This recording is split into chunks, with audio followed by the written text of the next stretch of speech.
The mansion's front door echoed with 3 sharp knocks, and Warren Jenkins felt an unfamiliar flutter of anxiety as he abandoned his laptop to answer it, wondering if the woman on the other side would judge the chaos his life had become.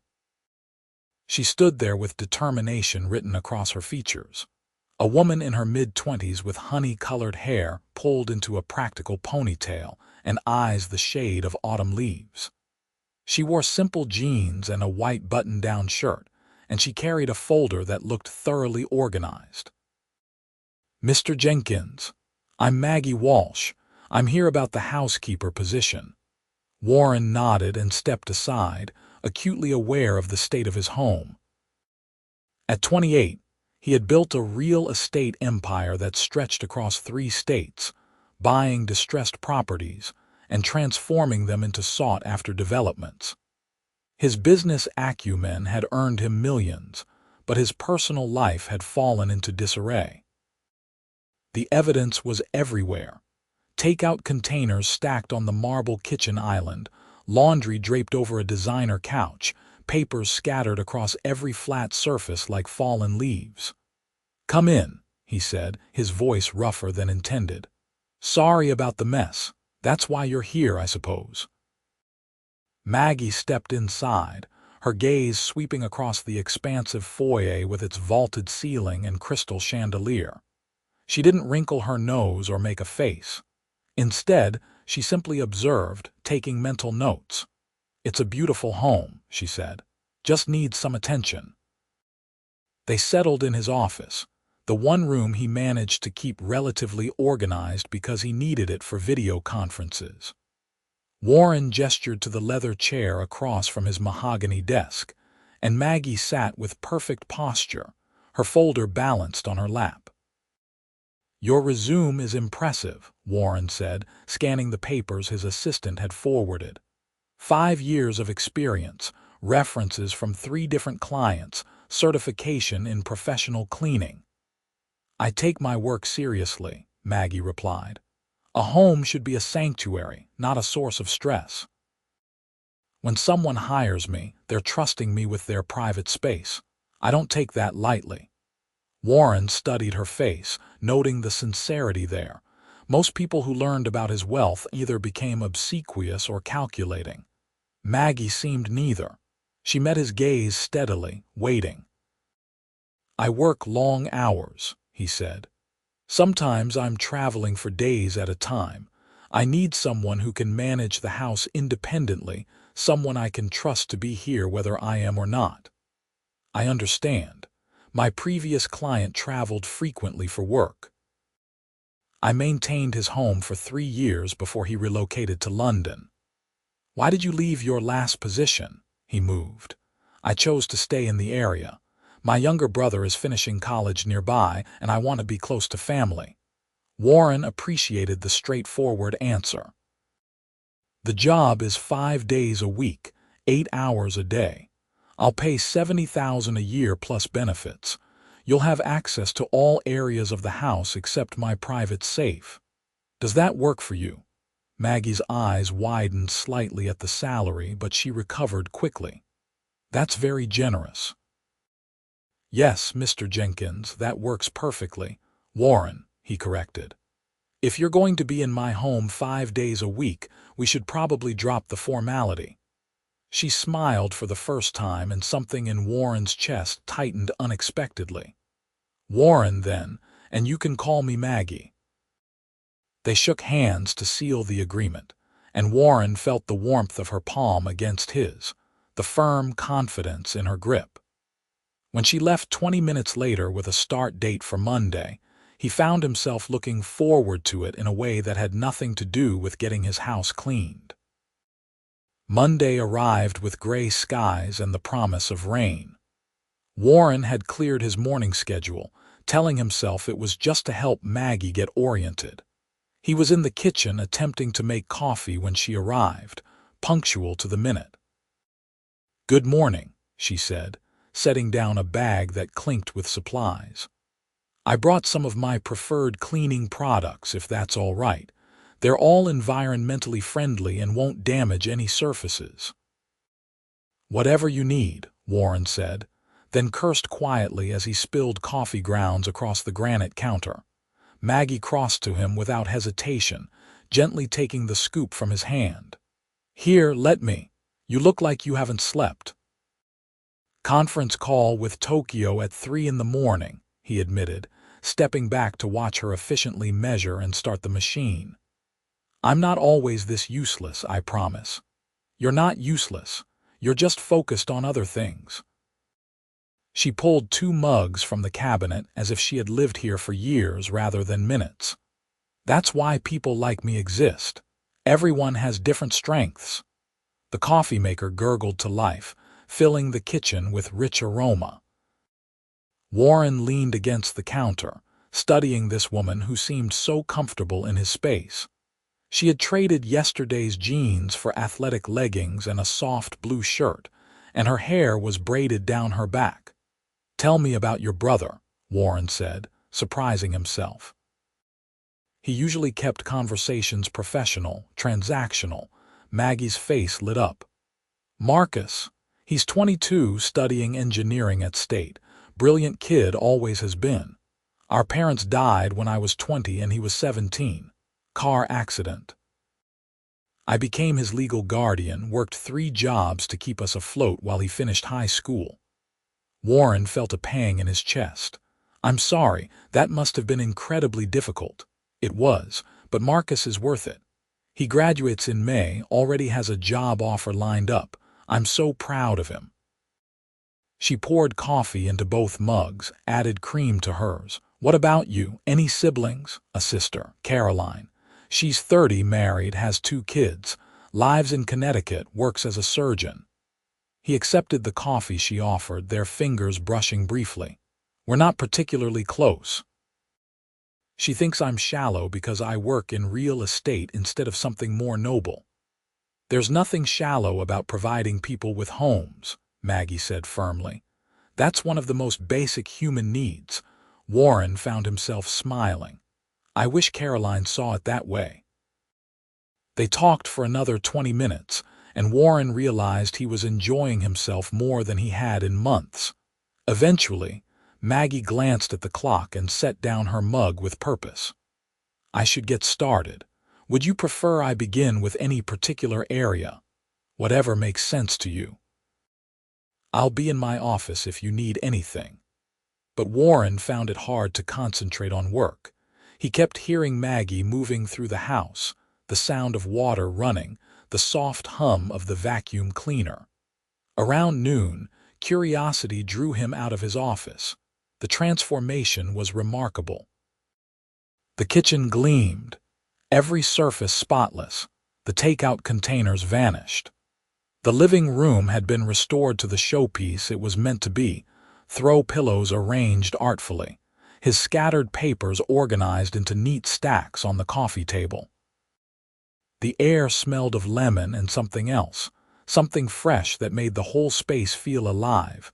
Maggie emerged from the hallway, pushing a vacuum.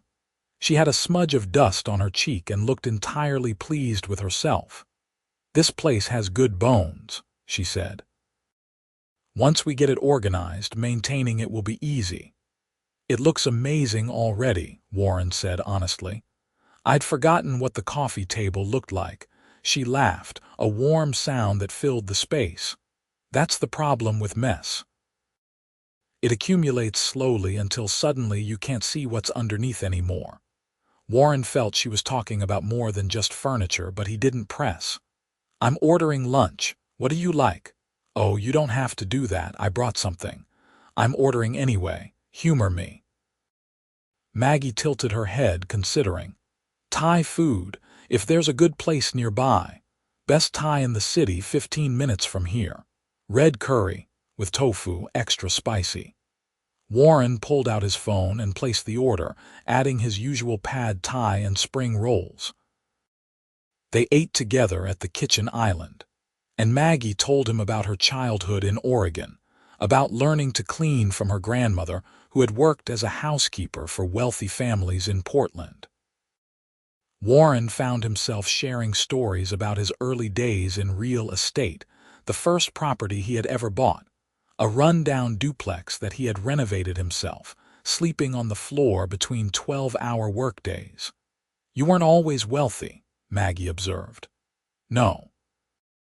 My parents were solidly middle class.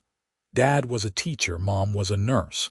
They taught me the value of hard work, but they didn't understand my ambition. They thought I should get a normal job, settle down." He stabbed at his noodles. "They died before they saw me succeed. Heart attack for Dad, cancer for Mom, both gone within a year of each other." "I'm sorry," Maggie said softly. "It's strange, isn't it? How we both lost our parents and had to figure out who we were without them." Warren met her eyes, struck by the understanding there. "Yeah, strange." The days fell into a rhythm. Maggie arrived each morning at 8, and gradually, Warren found excuses to be around when she was working. He would bring his laptop to the kitchen island while she organized the pantry, or take calls on the patio while she cleaned the windows. They fell into easy conversation, discussing everything from politics to favorite movies to the best pizza toppings. By the end of the second week, the mansion was transformed. Every room gleamed, organized and beautiful. But more than that, Warren noticed a change in himself. He started looking forward to coming home, knowing Maggie would have been there, leaving not just cleanliness but a sense of care in her wake. She left small touches. Fresh flowers in the entryway, his favorite coffee beans were stocked, a warm throw blanket draped over the reading chair in his office when she noticed he often worked there in the evenings. One Thursday afternoon, Warren returned home early from a property viewing to find Maggie in his bedroom. She had stopped cleaning and was standing at his dresser, staring at a framed photograph. "Sorry," she said quickly when she noticed him. "I wasn't snooping. I was dusting and this picture caught my eye." Warren crossed to her, looking at the photo she held. It showed him at 18, thin and earnest, arm around a pretty blonde girl. "High school girlfriend, Sarah. We were together for 5 years through college. I thought I was going to marry her. What happened? I got too focused on work. She wanted someone who would be home for dinner, who would take vacations, who would prioritize family over business." He took the photo from Maggie's hands, studying the young faces there. "She wasn't wrong to want those things. I just couldn't give them to her. She married a dentist. They have 3 kids. She seems happy." "Do you regret it?" Warren set the photo back on the dresser. "Sometimes. Late at night when this big house feels empty, I wonder if I made the wrong choice, if money and success are enough." He turned to face Maggie, struck by how right she looked in his bedroom, surrounded by afternoon sunlight. "Then I remember how driven I was, how much I needed to prove I could build something from nothing. I don't know if I could have been someone different, even for her." Maggie held his gaze. "Maybe you just haven't met the right person yet. Someone who appreciates your drive instead of resenting it." Something sparked between them, electric and undeniable. Warren took a step closer, drawn by forces he couldn't name. Maggie didn't move away. Her lips parted slightly, and Warren could see her pulse fluttering at her throat. Then his phone rang, shattering the moment. He pulled it from his pocket with a curse, seeing his business partner's name. "I have to take this," he said reluctantly. "Of course." Maggie turned back to her cleaning, but her hands trembled slightly as she picked up her dust cloth. Warren spent the rest of the day in his office, forcing himself to focus on contracts and negotiations, instead of the way Maggie had looked at him, the almost kiss that hovered between them like a promise. That evening, after Maggie had left, Warren stood in his spotless bedroom and admitted to himself what he had been avoiding for weeks. He had feelings for her. Real feelings, the kind that made his chest tight and his thoughts scattered. It was complicated and probably inappropriate, and he had no idea what to do about it. Friday, Maggie seemed more reserved. She greeted him with her usual warmth but kept their interactions brief, professional. Warren felt the distance like a physical ache. He tried to concentrate on work but found himself watching the clock, waiting for their usual lunch together. At noon, he found her in the library, organizing his collection of first editions with meticulous care. "Lunch?" he asked, hearing the hopeful note in his voice. Maggie glanced up, her expression conflicted. "Warren, I should probably eat in the kitchen today. I've been thinking about professional boundaries and please," he interrupted. "I like having lunch with you. If I've made you uncomfortable, I apologize, but I value your company." "As a friend," he added, though the word felt insufficient. She studied him for a long moment.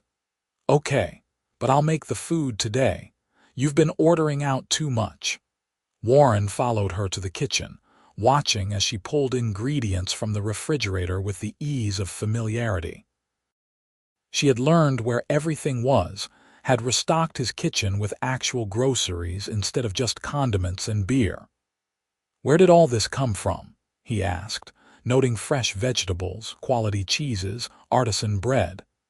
"I may have taken the liberty of doing some grocery shopping." "Don't worry, I kept the receipt. You can reimburse me." "Maggie, you didn't have to do that. I know. But I was tired of watching you eat takeout for every meal. You're going to give yourself a heart attack." She pulled out a cutting board and began slicing tomatoes with practiced efficiency. "Besides, cooking relaxes me. My grandmother taught me. She said a good meal feeds more than just the body." Warren perched on a stool, content to watch her work. She moved through his kitchen like a dancer, graceful and sure. Within 20 minutes, she had prepared beautiful capre sandwiches with pesto and balsamic glaze, accompanied by a simple arugula salad. They ate in companionable silence for a while, the tension from earlier dissipating. "Tell me about your real estate business," Maggie said eventually. "How did you go from one duplex to a multimillion-dollar empire?" Warren found himself explaining his strategy, how he identified undervalued properties in up-and-coming neighborhoods, renovated them with quality materials and thoughtful design, then either sold them for profit or kept them as rentals. His passion for the work came through as he talked about transforming neglected buildings into homes where families could build lives. "You light up when you talk about it," Maggie observed. "It's not just about money for you. You genuinely care about creating beautiful spaces." "I guess I do," Warren said, realizing the truth of it. "Maybe that's why Sarah's criticism hurt so much. She acted like I was just some greedy developer. But every property I work on, I imagine the people who will live there. I want to give them something special." "That's why you'll find the right person eventually," Maggie said softly. "Because you have a good heart, even if you try to hide it behind business suits and spreadsheets." Warren met her eyes, saw the affection there, and felt his resolve crumbling. "Maggie, I need to tell you something." Her phone buzzed before he could continue. She glanced at it and her face paled. "I have to go," she said, standing abruptly. "It's Marcus. He's in the hospital."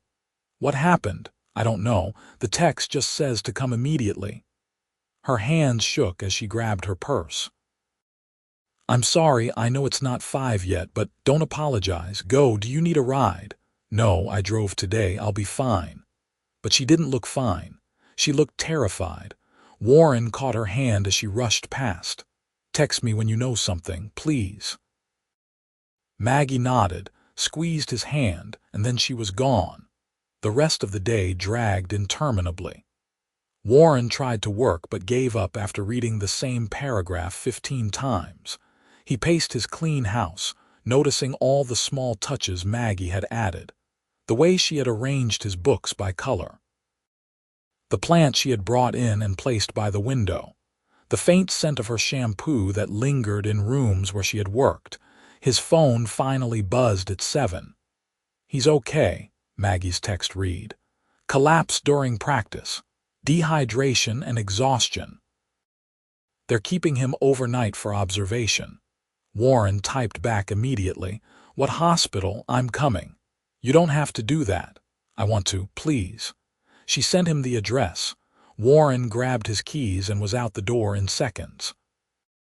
He found Maggie in the waiting area, her face drawn with worry, still wearing the same clothes from this morning, now rumpled and creased. She stood when she saw him, and Warren crossed to her without thinking, pulling her into his arms. Maggie stiffened for just a moment, then melted against him, her arms wrapping around his waist. He felt her take a shuddering breath. He works so hard, she said into his chest. Between school and his part-time job, he barely sleeps. I've been telling him to slow down, but he's determined to graduate without any debt. He's so stubborn. Wonder where he gets that from, Warren said gently. Maggie pulled back enough to look up at him, her eyes damp. Thank you for coming. You really didn't have to. I wanted to be here for you. They sat together, Warren's arm around Maggie's shoulders, her head resting against him. Gradually, she told him more about Marcus, about how he had been accepted to every engineering program he applied to, how he had chosen state because it was close to her, how he called her every Sunday without fail. He's a good kid, Warren said. You raised him well. I just tried to give him what our parents would have wanted. Love, support, stability. She laughed shakily. Though stability was hard to come by for a while there. We lived in a tiny apartment. I was working myself to the bone, but we made it work. You're remarkable, Warren said, the words coming from somewhere deep and honest. You know that, right? What you did for him, the sacrifice you made, it's extraordinary. Maggie turned to look at him fully, her face very close to his. You would have done the same, I can tell. You pretend to be all business, but you care deeply about people. I've seen it in the way you talk about your properties, wanting to create homes for families. In the way you treat your assistant, always patient even when she makes mistakes. In the way you came here tonight just because I was scared. Warren reached up, cupping her face with his hand, his thumb brushing away a tear she hadn't seemed to notice. Maggie, you can see him now, a nurse announced, clipboard in hand. Room 412, just family. Maggie stood, reluctant. I should go. I'll wait, Warren said. Take your time. She pressed his hand in silent thanks and followed the nurse through the double doors. Warren settled in for a long wait, but Maggie returned within 30 minutes, Marcus beside her. The kid was tall and lanky, with his sister's same colored eyes and a sheepish expression. They're discharging me, Marcus said. Apparently I'm not dying, just an idiot who forgot to drink water. You're not an idiot, Maggie said fiercely. But you are going to start taking better care of yourself. Marcus's gaze shifted to Warren, curiosity evident. Hi, I'm Marcus. Warren. They shook hands, Warren noting the firm grip despite the kid's exhaustion. Good to meet you, though I wish it was under better circumstances. You're the guy Maggie works for, right? She talks about you sometimes. Marcus, Maggie said, her cheeks flushing. What? It's true. She said you have good taste in Thai food, Warren grinned. Among other things, I hope. They walked out together, Maggie supporting her brother even though he protested he was fine. In the parking lot, Warren turned to them. Let me drive you both home. You can get your car tomorrow, Maggie. I don't want to impose, you're not, please. Maggie relented, too tired to argue. Warren's BMW was luxurious and warm, and Marcus fell asleep in the back seat within minutes. Maggie gave Warren directions to an apartment complex 15 minutes away, modest but well-maintained. This is me, she said quietly, not moving to get out. I'm glad Marcus is okay, Warren said. Thank you for coming tonight, it meant a lot. She turned in her seat to face him. Warren, about what happened yesterday in your bedroom, I know. I felt it too. He took a breath, gathering courage. Maggie, I haven't been able to stop thinking about you. I know it's complicated because I'm your employer, and the last thing I want is to make you uncomfortable or feel pressured. But I need you to know that what I feel for you, it's real. It's more than I've felt for anyone in years." Maggie's eyes searched his face. "I feel it too. I told myself I shouldn't, that it was just proximity or gratitude for a good job. But that's not what this is. When I'm at your house, it feels like home in a way nowhere has since my parents died. And it's not the mansion or the money. It's you. The way you listen when I talk. The way you bring me coffee without asking how I take it because you've noticed. The way you came to the hospital tonight without hesitation." Warren reached for her hand, threading their fingers together. "So what do we do about it?" "I don't know," she admitted. "I need this job, Warren. Marcus still has another semester and my income is what's keeping him in school. I can't risk losing it because we rushed into something. You won't lose your job, I promise, but I understand the concern." He lifted her hand to his lips, pressing a kiss to her knuckles. "What if we take it slow? I'll respect whatever boundaries you need. We can figure this out together." Maggie smiled, tentative but hopeful. "Slow sounds good." In the back seat, Marcus stirred. "Are you guys done being cute? Because I'm exhausted and would really like to go inside." They both laughed, and Maggie leaned over to kiss Warren's cheek, her lips soft and warm against his skin. "See you Monday," she whispered. Warren watched them walk to their apartment, Marcus leaning on his sister, Maggie's head tilted affectionately toward her brother. Something in Warren's chest expanded, painful and sweet at once. He drove home through empty streets, his house waiting for him, clean and organized and no longer quite so lonely. Monday arrived with spring sunshine and a sense of anticipation Warren hadn't felt in years. He was up early, actually making an effort with his appearance, choosing a dark blue shirt Maggie had once complimented. She arrived precisely at 8, and the smile she gave him was different from before. More open, tinged with shyness. "How's Marcus?" Warren asked. "Better. Properly hydrated and chastened." She set down her bag. "He wants to meet you again under less dramatic circumstances. Maybe you could come to dinner sometime." "I'd like that." They stood in the foyer, neither quite knowing what to do with this new thing between them. Finally, Warren stepped closer. "Can I take you to dinner? A real date, not just takeout at my kitchen island." "I'd like that too," Maggie said. "But Warren, we should talk about logistics. I don't want your business associates or employees to think I'm using our relationship for anything. And I don't want to give up being your housekeeper. I genuinely love this job." "We'll keep it private for now," Warren suggested. "At least until we figure out what this is. And Maggie, you could never lose this job because of our relationship. Honestly, I think you might be the best thing that's happened to my life in years, professionally and personally." She touched his face gently, her palm warm against his jaw. "You're pretty great yourself, Warren Jenkins." He covered her hand with his, turning to kiss her palm. "Friday night. There's a restaurant downtown I think you'd love. Small, intimate, incredible Italian food. It's a date." The week passed in a pleasant haze of stolen moments and lingering glances. Maggie maintained her professionalism during the day, but they spent their lunch hours talking, learning each other in deeper ways. She told him about her dream of eventually starting her own professional organizing business. He confided his fear that he had built an empire but forgotten how to build a life. "You haven't forgotten," Maggie assured him. "You just needed a reminder of what matters."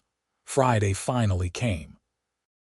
Warren left work early to go home and change, nerves fluttering in his stomach like he was 18 again. He chose dark slacks and a white button-down, left open at the collar, casual but polished. When Maggie opened her apartment door, Warren's breath caught. She wore a deep green dress that brought out the amber in her eyes, her hair loose around her shoulders in soft waves. She had applied subtle makeup, and she looked absolutely stunning. "You're beautiful," he said, unable to stop himself. Maggie blushed, pleased. "You clean up pretty well yourself." Marcus appeared behind her, grinning. "Have her home by midnight or I'll have to get protective." "Marcus," Maggie groaned. "I'm kidding, mostly." He gave Warren a surprisingly serious look. "But really, she's the best person I know. Don't hurt her." "I won't," Warren promised, meaning it with everything in him. The restaurant was perfect. Dim lighting, soft music, secluded tables. They were shown to a corner booth, and Warren ordered a bottle of wine the sommelier recommended. "This place is incredible," Maggie said, looking around with appreciation. "How did you find it?" The owner is a client. "I renovated the building that houses his restaurant. He's become a friend." Warren poured wine into her glass. "I wanted tonight to be special. It already is." They ordered food and talked through multiple courses, the conversation flowing as easily as it did in his kitchen, but with an added layer of romance, of possibility. Warren told her about his childhood, growing up in a small house where money was always tight but love was abundant. Maggie shared memories of her parents, the trips they used to take to the coast every summer, how her father taught her to appreciate old movies and her mother instilled her work ethic. "They sound wonderful," Warren said. "They were. I think they'd like you." Maggie took a sip of wine. "My dad always said the measure of a man was how he treated people who couldn't do anything for him. You're kind to everyone, Warren. Your mail carrier, the delivery people, the teenager who mows your lawn. That says something about your character." Warren reached across the table, taking her hand. "You make me want to be better, kinder, more present. Since you started working for me, I've actually been leaving the office at reasonable hours. I'm sleeping better. I feel like I'm living instead of just existing." Maggie's eyes shimmered with emotion. "I feel the same way. These past weeks, going to your house every day, it's been the highlight of my life. And it's not about the mansion or the salary. It's about the man who shares his lunch with me and asks about my day like he really cares about the answer." "I do care. More than I probably should, given how recently we met." "Is there a timeline for these things?" Maggie asked. "Some rule that says you can't fall for someone quickly?" Warren's heart hammered. "Are you saying you're falling for me? I think I already have." He brought her hand to his lips, kissing each knuckle slowly, his eyes never leaving hers. "I'm completely gone for you, Maggie Walsh. You've turned my world upside down in the best possible way." After dinner, Warren drove them to the waterfront where they walked along the pier under stars and streetlights. The night was cool and Maggie shivered slightly. Warren immediately shrugged off his jacket and draped it around her shoulders. "Thank you," she said, pulling it close. They found a bench overlooking the water and sat close together, Warren's arm around Maggie's shoulders, her head resting against his chest. The city lights reflected on the gentle waves, and somewhere nearby, a street musician played saxophone, the notes drifting on the breeze.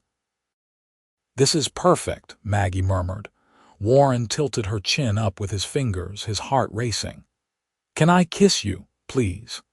He lowered his head slowly, giving her every chance to change her mind, but Maggie met him halfway, her lips soft and sure against his.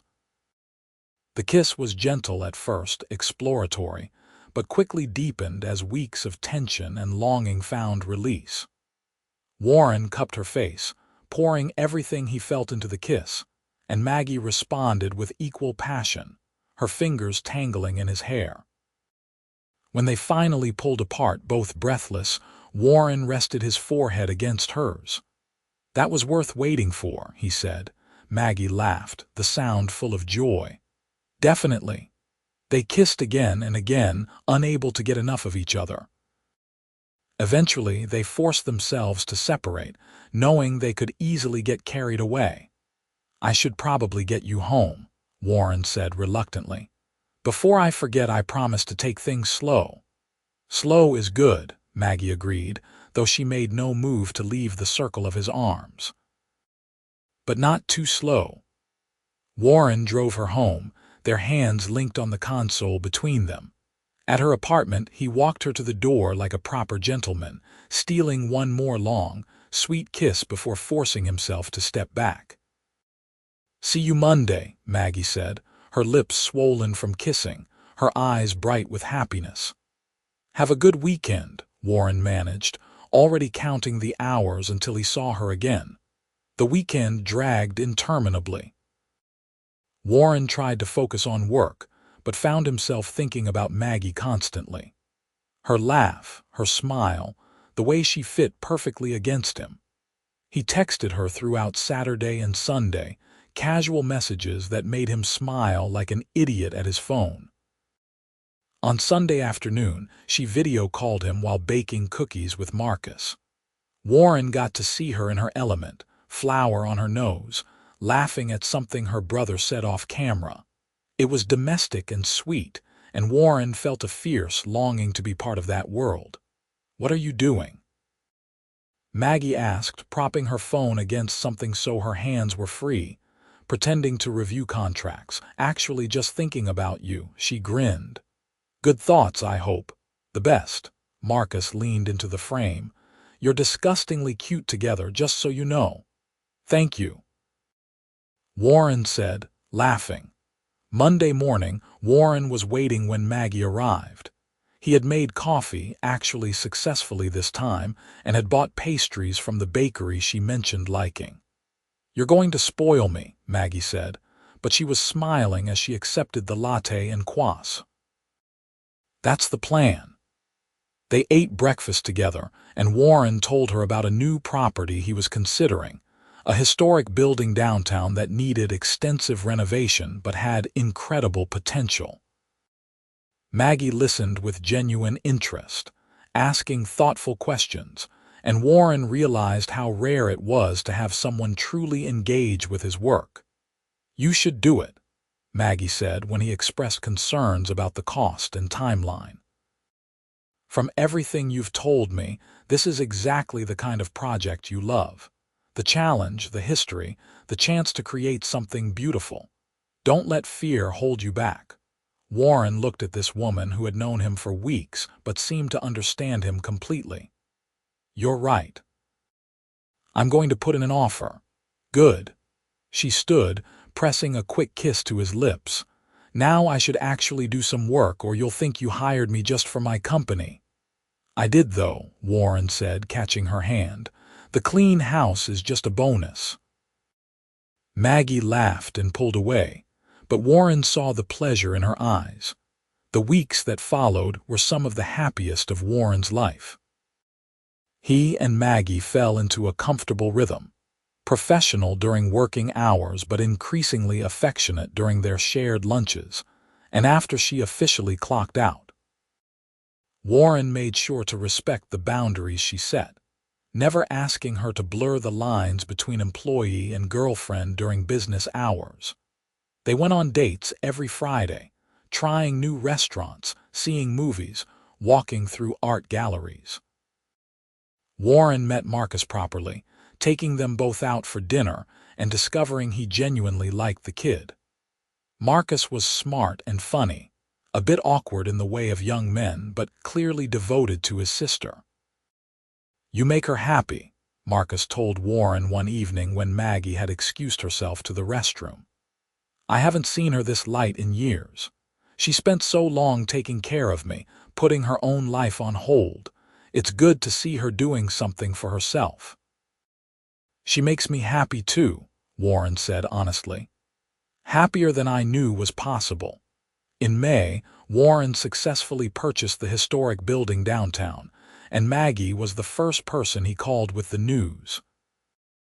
"I'm so proud of you," she said, and the simple words meant more than any business congratulations. "Come see it with me. I want your opinion on the design." They spent a Saturday walking through the dusty, beautiful space, and Warren found himself describing his vision, seeing it come to life through Maggie's enthusiastic responses. She had a good eye for design, suggesting ideas he hadn't considered, and Warren made notes on his phone, determined to incorporate her thoughts.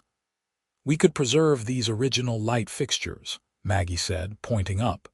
"And the woodwork, it's stunning under all this grime. Strip it down, refinish it, it would be gorgeous." Warren asked, unable to hide his smile. Maggie blushed. "I mean you. Sorry, I got carried away. Don't apologize, I like the sound of we." He pulled her close, kissing her temple. "I like it a lot." As spring turned to summer, their relationship deepened. Warren found himself bringing Maggie to business dinners, introducing her as his girlfriend with pride. She met his assistant and his business partner, charming them both effortlessly. Warren brought her to his sister's house in Connecticut for a weekend, nervous about Caroline's judgment, but Caroline surprised him. She pulled him aside on Sunday morning and said, "She's wonderful, Warren. I've never seen you so relaxed and happy. Don't mess this up." "I don't plan to," Warren promised.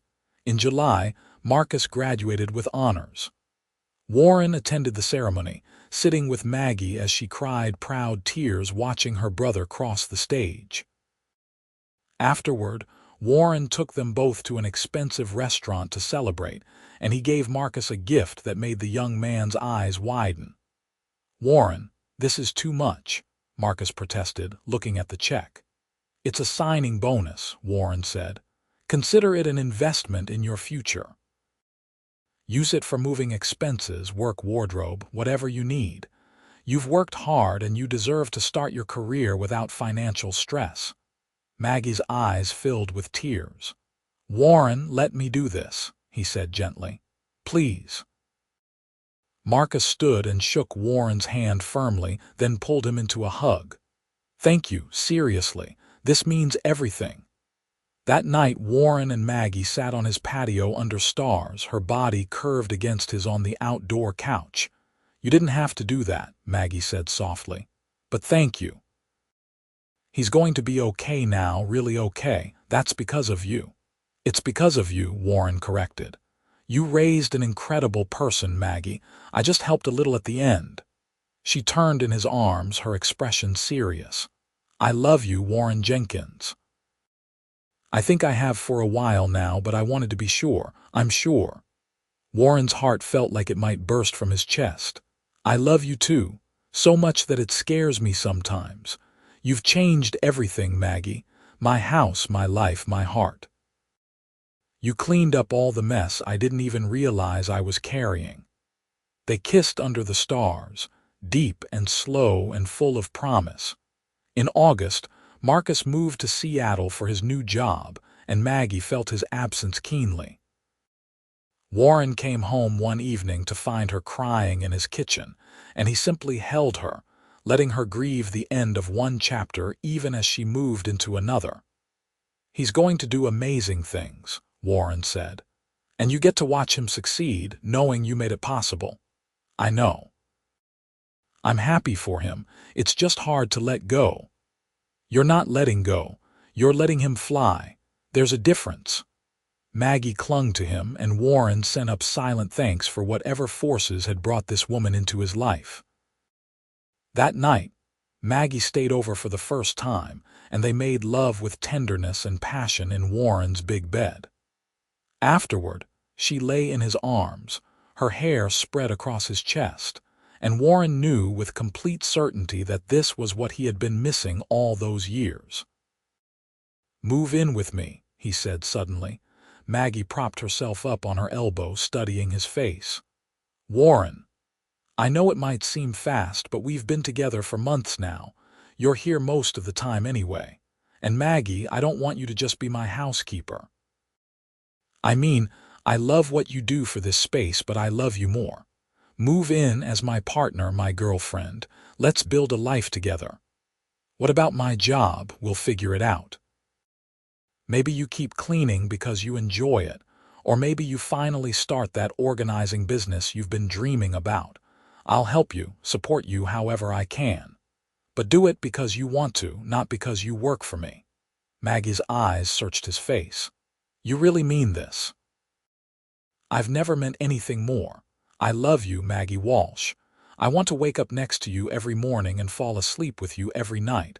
I want to help you build your dreams the way you've helped me remember mine. Yes, she said, her smile radiant. Yes, I'll move in with you. They sealed it with a kiss, and Warren felt pieces of his heart he hadn't known were broken click back into place. Maggie moved in over Labor Day weekend. She didn't have much, her apartment having been small and practical, but what she brought, she placed thoughtfully around Warren's home. Their home now. Pictures of her family went on the mantel beside Warren's. Her books joined his in the library. Her clothes hung in his closet, her toiletries appeared in the bathroom, and suddenly the mansion felt like a real home instead of a showpiece. Warren adjusted his work schedule, determined to be present for this new life they were building. He left the office by 6 most evenings, came home to Maggie cooking dinner or reading on the patio or working on plans for her business. They fell into domestic routines that felt right, easy. Maggie did start her organizing business in October, using Warren's connections to find her first clients. She was immediately successful, her blend of practicality and compassion making her sought after. Warren watched with pride as she came into her own, no longer his employee but his equal partner. In November, over Thanksgiving dinner at Caroline's house, Warren's sister pulled Maggie aside. "I'm glad you found each other," Caroline said. Warren spent so many years building his empire but neglecting his heart. You've reminded him that success isn't just about money. It's about love and connection. Thank you for that. He did the same for me, Maggie replied. I was so focused on taking care of Marcus that I forgot to take care of myself. Warren showed me it's okay to want things, to build my own dreams. As December arrived and the holidays approached, Warren found himself thinking about the future. He and Maggie had been together almost a full year now, and every day he was more certain that she was his forever. He visited jewelers, searching for the perfect ring. He wanted something unique, something that reflected Maggie's personality, classic but with unexpected details. He finally found it in a small boutique. A vintage emerald-cut diamond with delicate filigree work, elegant and timeless. Warren planned the proposal carefully. On Christmas Eve, he took Maggie back to the waterfront where they had shared their first kiss. Snow was falling gently, dusting the pier with white, and the city lights reflected off the water in shimmering patterns. "Remember our first date?" Warren asked, his arm around Maggie's shoulders as they walked. "Of course. You were so nervous, you spilled wine on the tablecloth." "I was terrified," Warren admitted. "I'd never felt so strongly about someone so quickly. I thought I might mess it up." "You didn't. You were perfect." They reached the same bench where they had sat that night, now covered with a light layer of snow. Warren brushed it off and they sat, Maggie nestled against his side. "You've changed my life," Warren said, his voice thick with emotion. "Before you, I had success and money and a beautiful empty house. I thought that was enough, but you showed me what I was missing. Love, partnership, a real home. You cleaned up my mansion, Maggie, but more than that, you cleaned up my heart. You swept away all the loneliness and fear and filled the space with joy." Maggie turned to look at him, her eyes bright with unshed tears. Warren slid off the bench, kneeling in the snow, and pulled the ring box from his pocket. "Maggie Walsh, I love you more than I knew it was possible to love another person. You're my best friend, my partner, my home. Will you marry me?" Maggie's hands flew to her mouth, tears spilling down her cheeks. "Warren, yes. Yes, of course I'll marry you." He slid the ring onto her finger with shaking hands, and then she was pulling him up, kissing him as snow fell around them, the city celebrating their love with its twinkling lights. They married the following June in a small ceremony at Warren's mansion, surrounded by the people they loved most. Marcus flew in from Seattle to walk his sister down the aisle. Caroline stood as Warren's best woman, having been thrilled by the unconventional choice. Maggie's grandmother came from Oregon, crying happy tears through the whole ceremony. Maggie wore a simple ivory dress that took Warren's breath away, and when she walked toward him through the garden where they had planted flowers together that spring, Warren felt his eyes burn with emotion. They exchanged vows they had written themselves, promises of partnership and devotion, of supporting each other's dreams and building a life filled with love. When the officiant pronounced them husband and wife, Warren kissed his bride with all the passion and tenderness in his heart, and their guests erupted in applause. The reception was held under a tent on the lawn, with string lights and good food and dancing late into the evening. Warren and Maggie's first dance was to a slow jazz song, and he held her close, marveling at how perfectly she fit in his arms. "Happy," he murmured against her hair. "Ridiculously so," Maggie replied. "You, more than I have words for."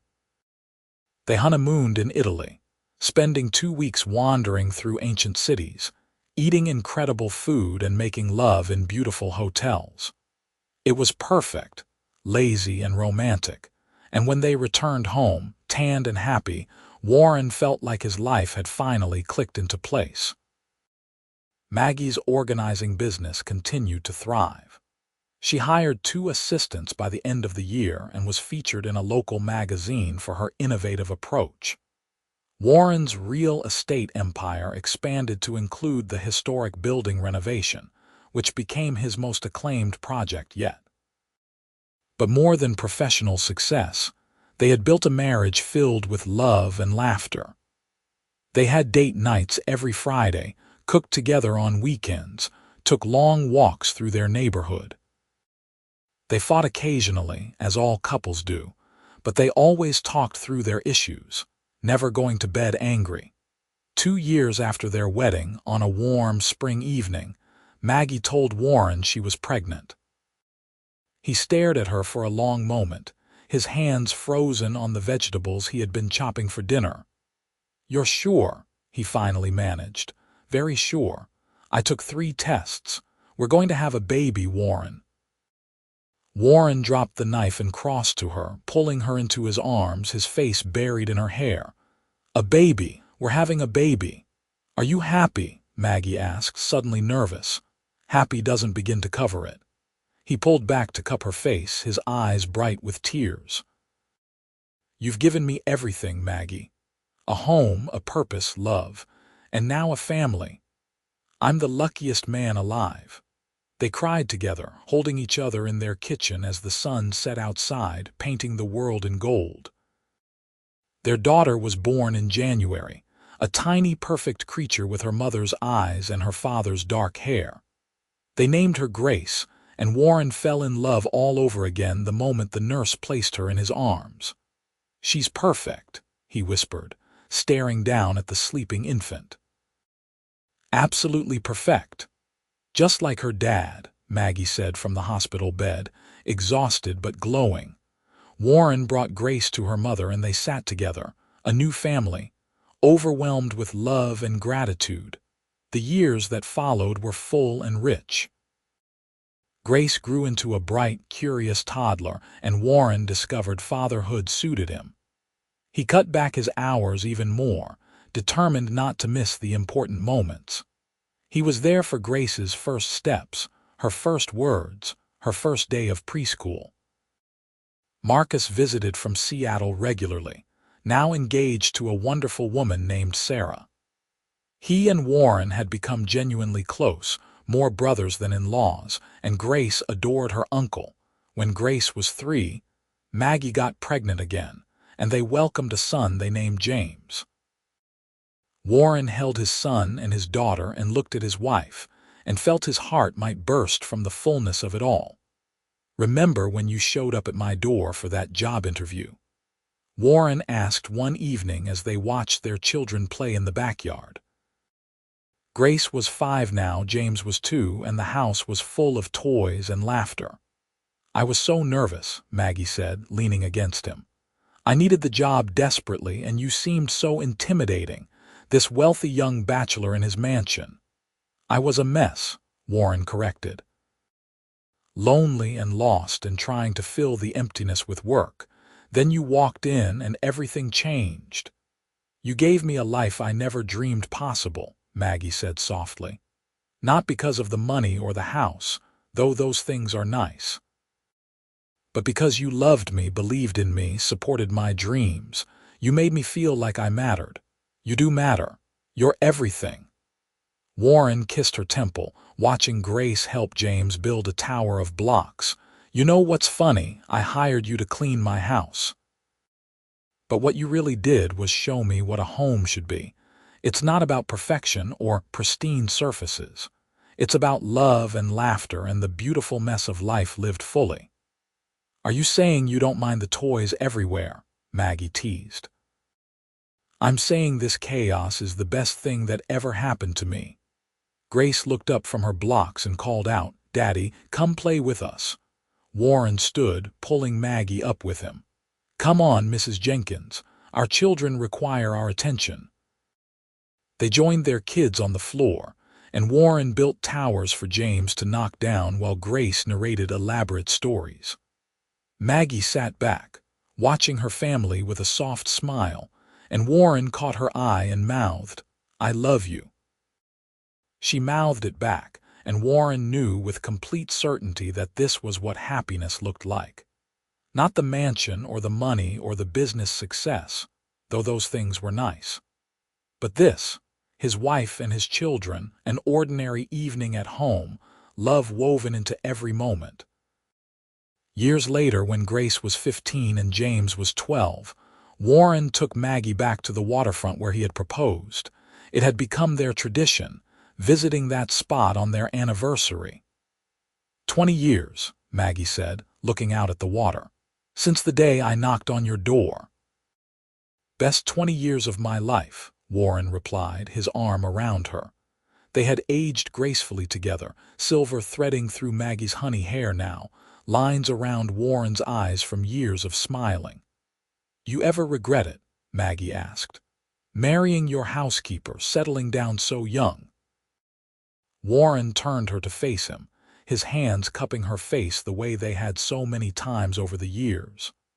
"Not for a single second. Maggie, you were never just my housekeeper. From that very first day, you were the woman who was going to change my life. I just didn't know it yet." "I knew," Maggie admitted.